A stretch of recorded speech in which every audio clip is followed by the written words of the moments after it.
1984 കോൺഗ്രസ് സിഖുകാരെ ജീവനോടെ ചുട്ടുകൊല്ലുമ്പോൾ അവരുടെ അവസാന പ്രതീക്ഷയായി നിന്നത് RSS സ്വയംസേവകരായിരുന്നു.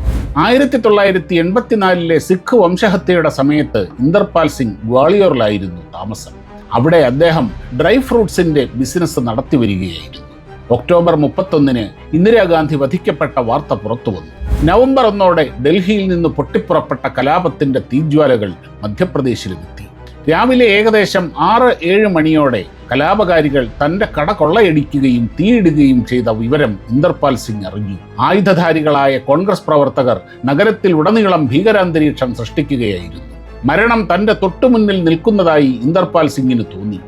ഹിന്ദുക്കളെയും സിഖുകാരെയും വീടുകളിൽ നിന്ന് വലിച്ചിഴച്ച് കൊലപ്പെടുത്തിയ വിഭജനകാലത്തെ ആ പഴയ ദിനങ്ങളാണ് അപ്പോൾ അദ്ദേഹത്തിന് ഓർമ്മ വന്നത്.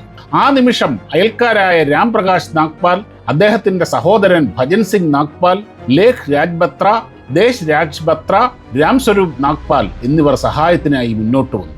ഇവരെല്ലാവരും RSS സ്വയംസേവകരായിരുന്നു. ഇന്ദർപാൽ സിംഗിന്റെ കുടുംബം വലിയ അപകടത്തിലായിരുന്നു.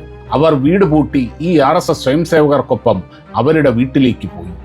ആ കുടുംബം മുഴുവൻ 2-3 ദിവസത്തോളം ആ വീട്ടിൽ ഒളിവിൽ കഴിഞ്ഞു. ഏറ്റവും ഞെട്ടിക്കുന്ന കാര്യം എന്തെന്നാൽ ജനങ്ങളെ സംരക്ഷിക്കാൻ കടമപ്പെട്ട പോലീസ് കലാപകാരികൾക്കൊപ്പം നിൽക്കുകയായിരുന്നു എന്നതാണ്. കോൺഗ്രസ് സർക്കാരിന് കീഴിൽ നടന്ന ആ സിഖ് വംശഹത്യ ഒരിക്കലും മറക്കാനാവില്ല.